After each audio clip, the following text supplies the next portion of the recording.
I came to be in the Louisiana Annual Conference of the United Methodist Church as a result of I spent a good deal of time in another denomination. I've been a pastor consistently of churches for 40 years.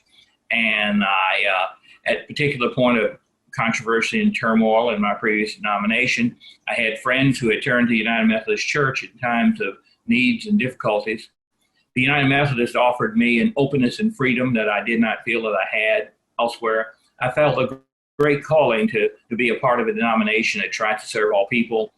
And I was really pretty much into the issue of women in ministry.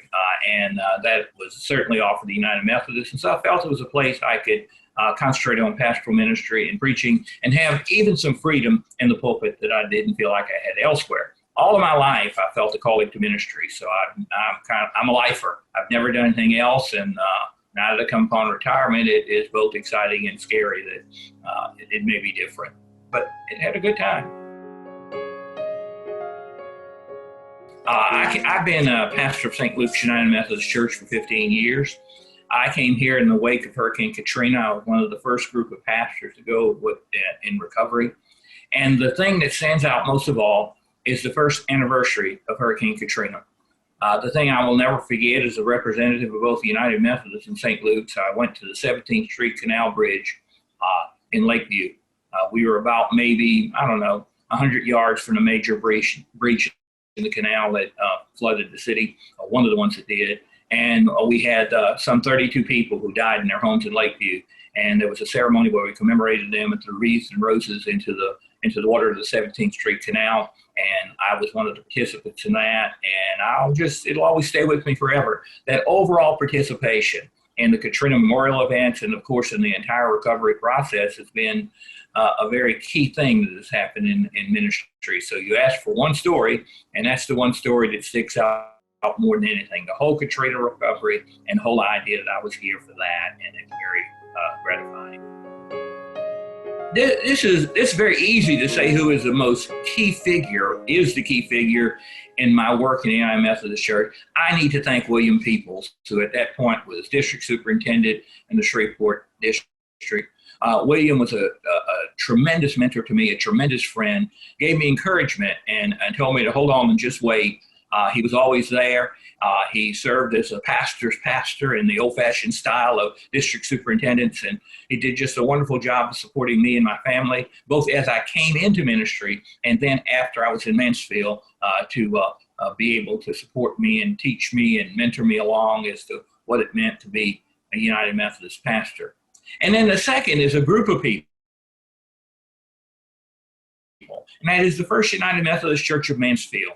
I came to Mansfield when you would call it, I was in the transition, a little down at what I was doing, and they were too.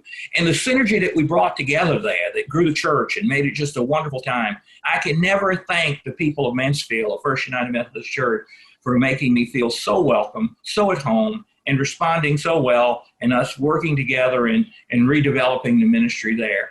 All of my life, the rest of my life, whatever that is that's left to it, I will always remember being at Mansfield and the things that we did there. The dinner theaters, the exciting barbecues, the preaching, the more frequent sacrament of Holy Communion that was instituted there during my leadership. It was just a wonderful place to be. And then I can't not skip the fact that I have been the pastor of St. Luke's United Methodist Church for 15 years. Having a long tenured pastorate makes a lot of difference.